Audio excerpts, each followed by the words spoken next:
Om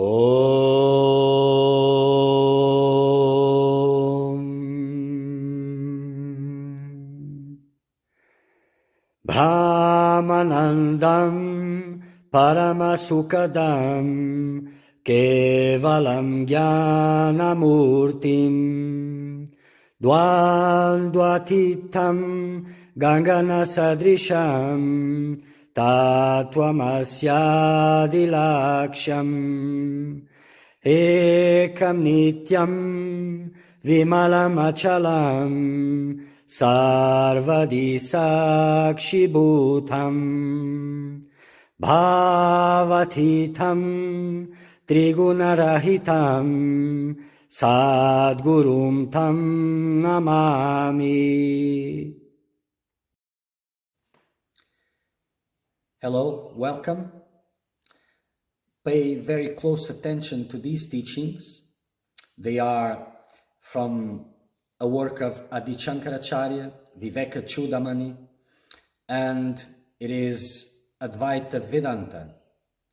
So these are the teachings that you find in the scriptures. They are according to the scriptures. So pay very attention to these teachings. Listen very carefully to these teachings. Then you should reflect upon them, reflecting a lot upon these teachings, and then meditate upon these teachings so that they may bear fruit in your heart.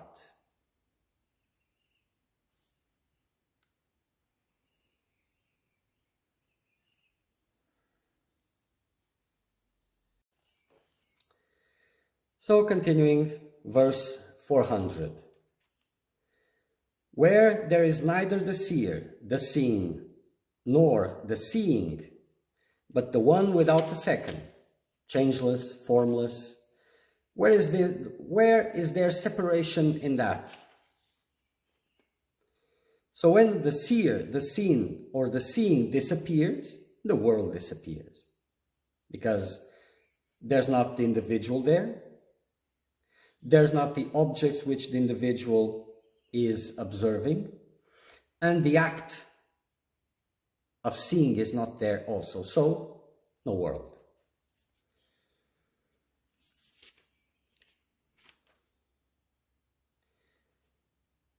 And when there is not that, but there is the one without the second, well, there's no separation because it is totality.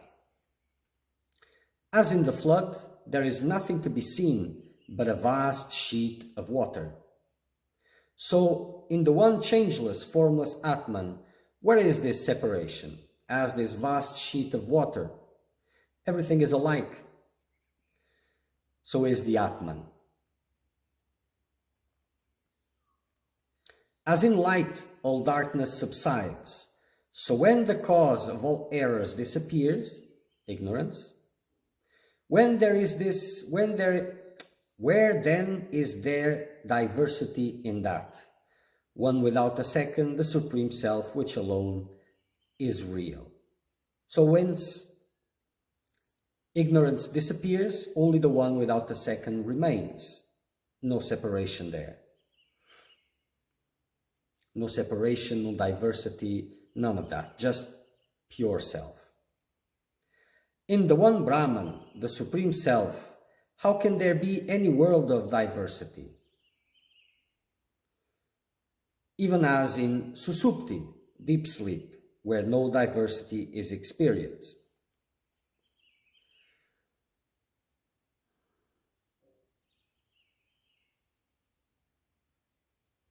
So it is comparing deep sleep with Brahman, because in deep sleep, the world disappears altogether. Just bliss, there's nothing there, no world, no mind, nothing. So in Brahman, also there is no world of diversity. There are no such things as world or anything in that realization of the Supreme, the Eternal.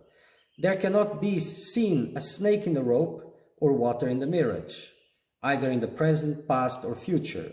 So, There is no world in that Atman even when it is seen. It is only seen through ignorance. So the mirage or the snake in the rope gives us this perfect example. Because if it is a mirage, if you're seeing a snake, imagining a snake that is in the rope, you may say it is there. You may give it a timing according to your present moment, either in the past, the present, or the future. But by being a mirage, by having no substance of its own, so without any reality, you cannot say that it started and then related it according to time. So in this case, time is also part of the world of the snake. And if the snake doesn't exist, the world doesn't exist also.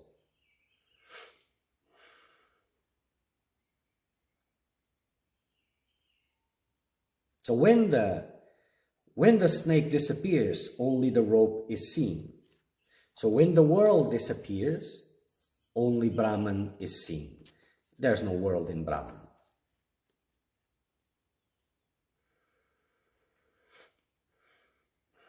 It is all Maya, delusion, like the mirage. This world which is the substance of delusion, but in reality, it is all one without the second. Those eyes just cannot see it. This is the direct declaration of the scriptures. And one can realize it in the example of Susupti, deep sleep, where the world disappears altogether. The world, the mind, everything disappears. We do not feel anything in Susupti. This proves the world is unreal.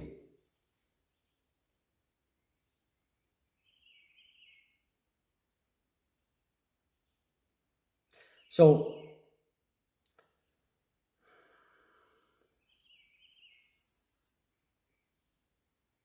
the snake in the rope, and there was another example. It is through delusion that you see the snake in the rope.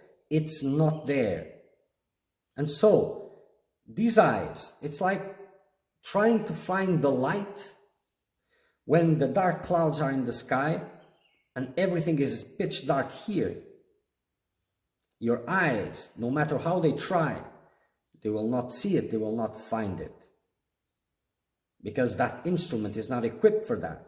You cannot fly above the clouds and see the sky. Not with that body. It is a different kind of a journey.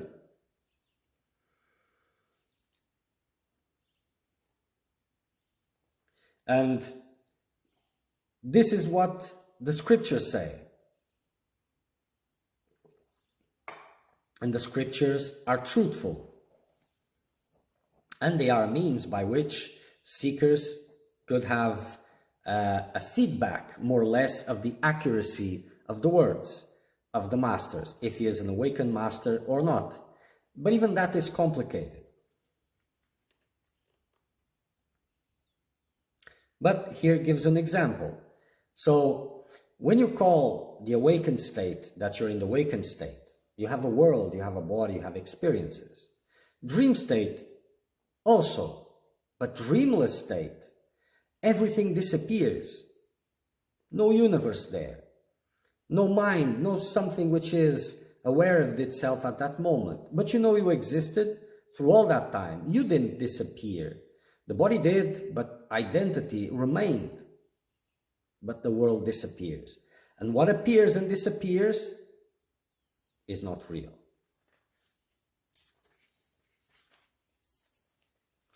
It is our delusion which superimposes the universe upon Brahman, like the snake on the rope. But the wise know that this universe has no separate reality. You couldn't see that snake if there wasn't a rope. It is identical with Brahman, its ground, not the forms. The rope may appear to be a snake, but the apparent difference between rope and snake lasts only as long as delusion persists. When delusion ends, snake disappears. There was no substance in the snake. The same with this world. The same with the mirage. The root of all these different feelings is in chitta, the mind, with its modifications. In the absence of the mind, there is no feeling of change at all, nor of duality. Therefore, merge this mind in the Atman, supreme, which is self-evident. So as long as this mind and its modifications are there, you will continue to experience this world.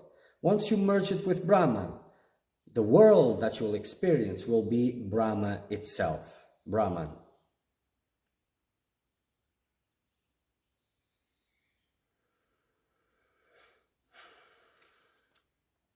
Those who have had that final realization know the limitless, ever free, without any desires, endless like the sky, without parts, changeless. Only the knower sees such Brahman in his own heart in Samadhi.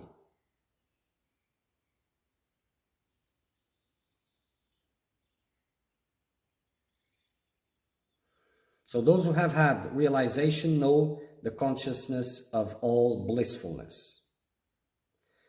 Uncomparable, limitless, ever free, without desires. How could it? Endless like the sky, without parts, changeless. Only the knower sees such Brahman in his own heart in Samadhi.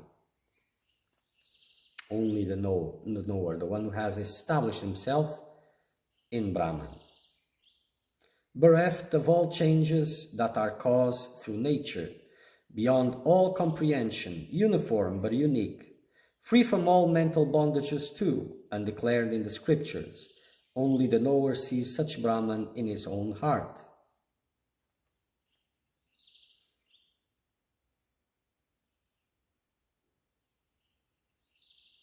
Yes, this knower of Brahman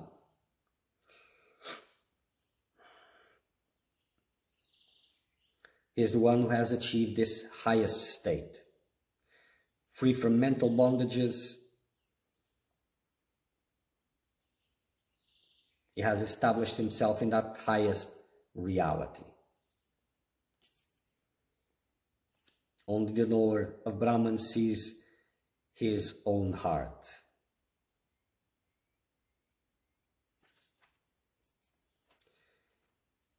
He who never becomes old, never dies, in whom all changes set as the sun sets, like a vast sheet of water in the ocean, free from the waves, quiet, without any change, where all changes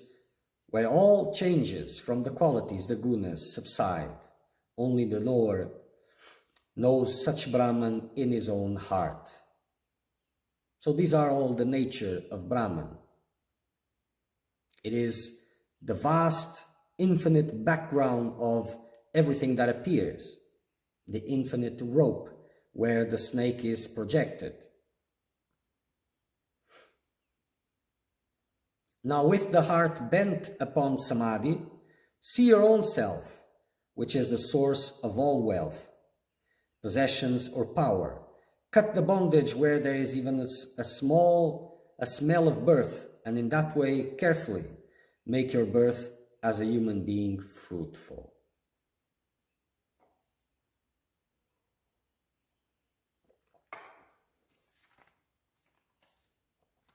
So this is a very important one. Now, with the heart bent upon Samadhi, you are experiencing Samadhi. See your own self, that is the experience of Samadhi, which is the source of all wealth, possessions, and power. It is Ananda. Cut off the bondage where there's even the smell of birth, any seed that resides, any deep sanskar, any seed will prompt a new birth, and you have to burn everything to the ground. So even as the smallest piece has to be burned. And in that way, carefully make your birth as a human being fruitful. Because, well, being born as a human being has the purpose of self-realization. So for the birth to be fruitful, self-realization has to be achieved. So use your time completely in that direction and make it fruitful. Free from all names and forms, ever existence, knowledge and bliss, one without a second. Think this in your own self and be free from being born again. So by self-realization, you get free from all names and forms.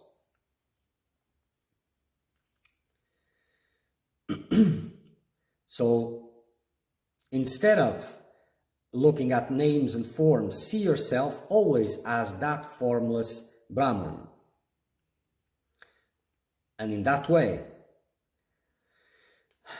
be free to be born again, burn all sanskars. Because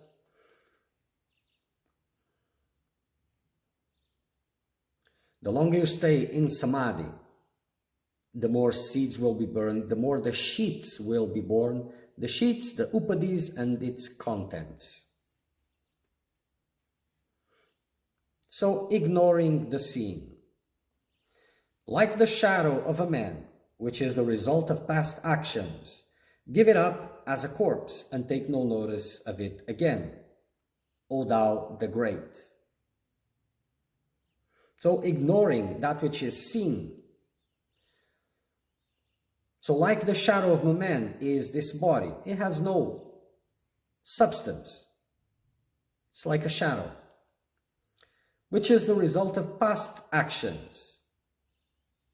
He is the fruit of past actions.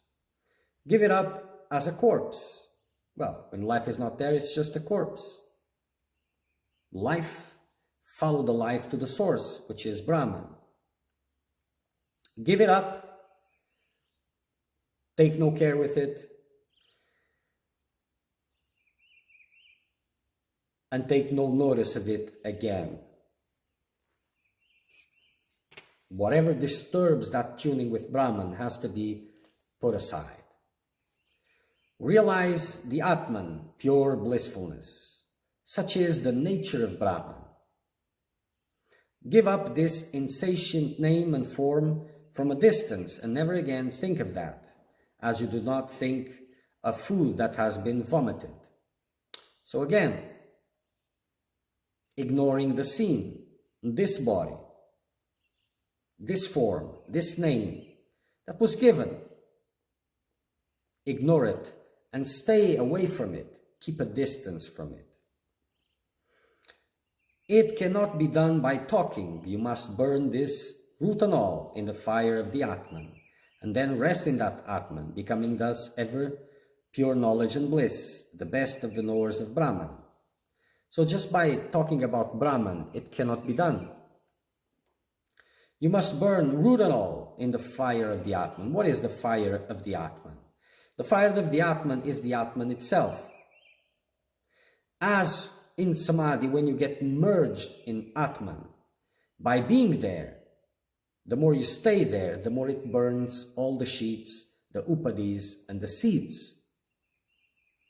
So staying longer and longer in Samadhi will burn everything down to the seeds and roots and all.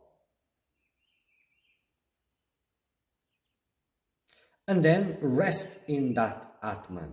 Then remain in that Atman. Like the senses, when they have nothing else, no more objects, they rest at their source. So the seeker, when he has burned all the upadis, all the roots and seeds of it, then he rests in the Atman. He's not just visiting, going and coming. He stays there, he rests there, because there is nothing else there.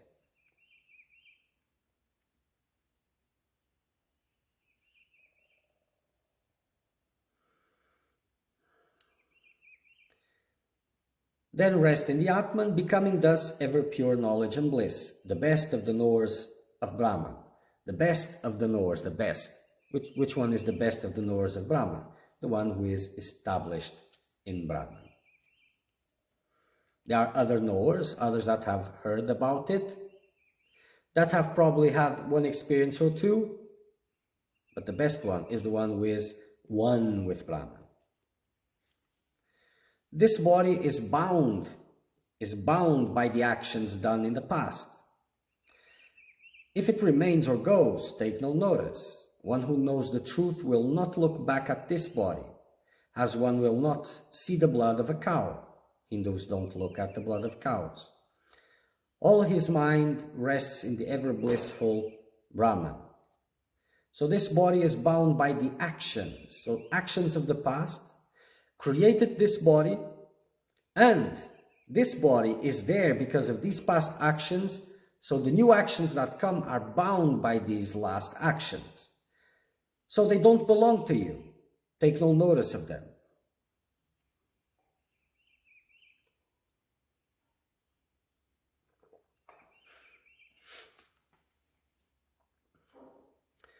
One who knows the true, indivisible blissfulness of his own self, really and truly realizing that, for what reason will he support this body?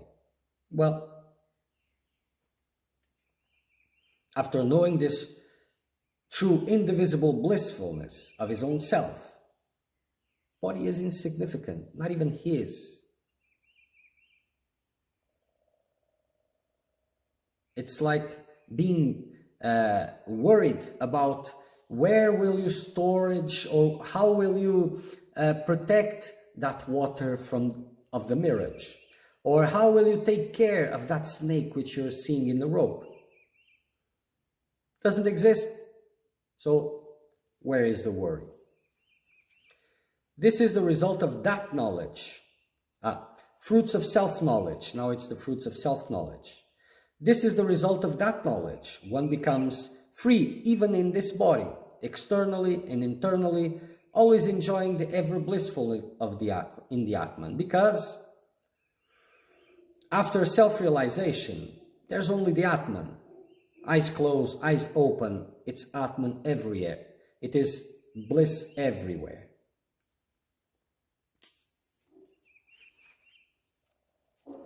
Knowledge is the result of non-attachment. The result of knowledge is renunciation. And the result of renunciation is peace that comes from this enjoyment of blissful inner self.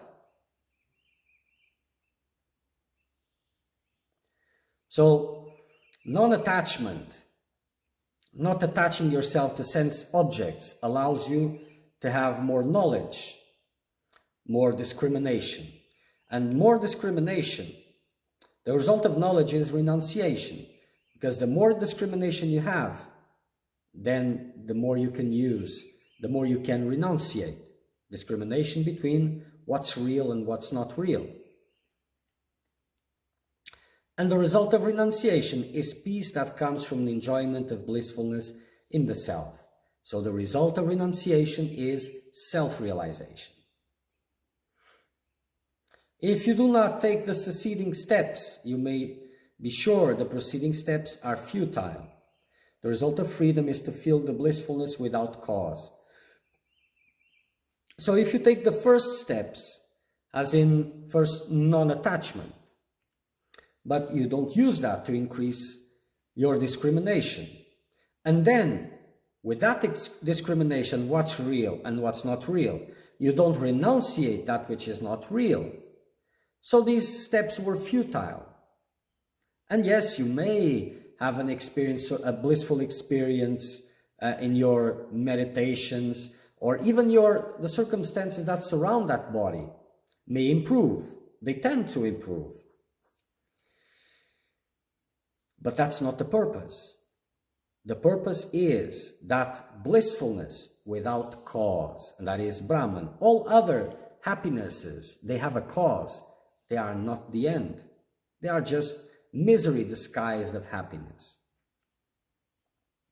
So, non-attachment, being present with the objects and not attaching yourself to them, that will bring you knowledge. Discrimination. And by discrimination, you exert renunciation of that which is not real. Only this way, it doesn't become futile.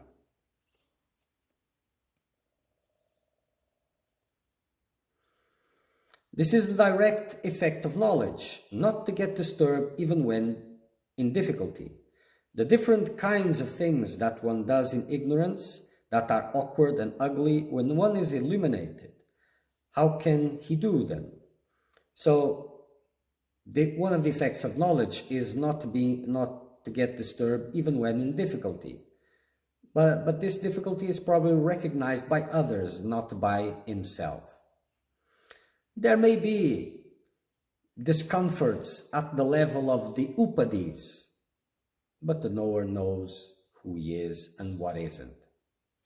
If the snake is twisting itself in pain, should the rope have any problems with that? This is the effect of wisdom, to refrain from taking unreal things, or, if taking, to take them as the work of ignorance. We have seen that in the mirage. What better example is there than this for the wise one? So, some self-realized masters, they just stay somewhere away from sight, undisturbed. Others don't. But those who don't, well, there is the reason for that. I'm not going to enter that. But they take it as the work of ignorance. They know they are not the doers, not the body, and that it is a story that pertains to nature itself, to ignorance, not to them. If the knots of the heart, the desires, which are nothing but the effects of ignorance, are totally rent asunder, then, having no desire, how can the objects of senses be incentives to action? So if I have no desire in my heart, how can the objects, if I have no desire for them, be an incentive to action?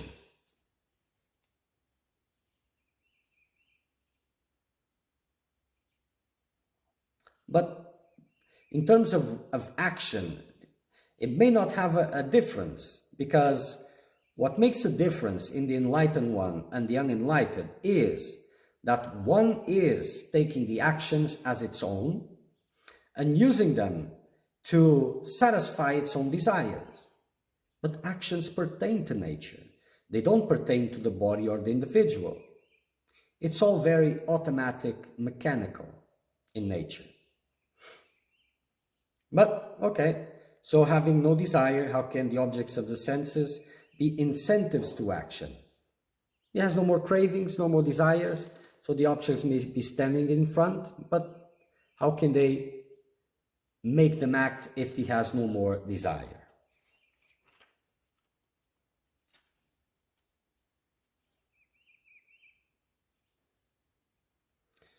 Know, then, that when the rising of desires for the objects of senses ceases, non-attachment has become complete.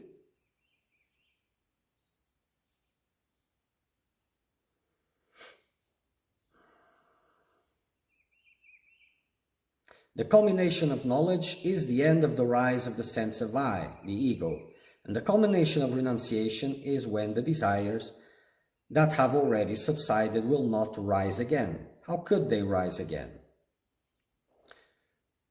Rising of desires has ceased, non-attachment has become complete. Well, because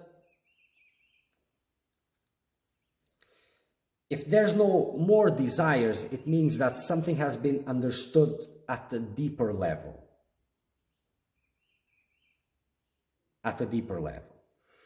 So non-attachment has become complete. So these when there are no more desires for the sense objects, then there's no more attachment which is possible, even because there is an understanding there. Because if there wasn't an understanding and the desire for liberation, objects could bring back desire again, like we have spoken previously. And again, the desires and the objects of desires, they are the toys for the character. So the toys that he uses to create a story, to be part of a story, to have a purpose in the story. So when the toys are gone, then the sense of I goes too, subsides after a while. So the culmination of knowledge is the end of the rise of the sense of I, of the ego. And the culmination of renunciation is when the desires that have subsided already will not rise again, because they have all been renounced. Not only the desires, but the universe where it could satisfy those desires have renounced it. It has no interest in them. So how can they be attractive again? In the consciousness of Brahman, staying there forever, free from external desires, enjoying the blessedness unknown by others, as in sleeping or as a child, seeing this world as in his dream, and yet full in established understanding, surely is the enjoyer of endless merits. He is blessed indeed. He is to be followed in this world. So in the consciousness of Brahman, merged, staying there forever, that total dissolution, free from external desires and enjoying blessedness unknown by others that are still sleeping. They don't know that blissfulness. Seeing this world as in his dream, eyes open, looking but as a dream, and at the same time fully established in understanding, self-realized. Surely he is the enjoyer of endless merits. Surely, but you don't know, but surely. He is blessed indeed. He is to be followed in this world, because he knows the way. He knows the path towards liberation. He's not the one that had one experience or that just heard about it. He actually finished it, reached the end of his journey. So he is to be followed in this world for those who are seeking that same liberation.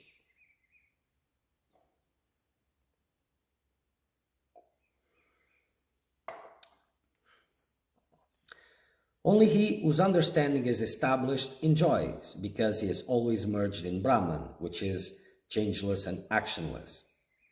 So the one who has self-realized, have achieved self-realization, is the one who enjoys. All others, even their happiness, is the other side of suffering and will bring suffering with it, no doubt. Om Purnamada Purnamidam Purnat Purnamudachyate Purnasya Purnamadaya Purnameva Vashishyate. Om Shanti Shanti Shanti.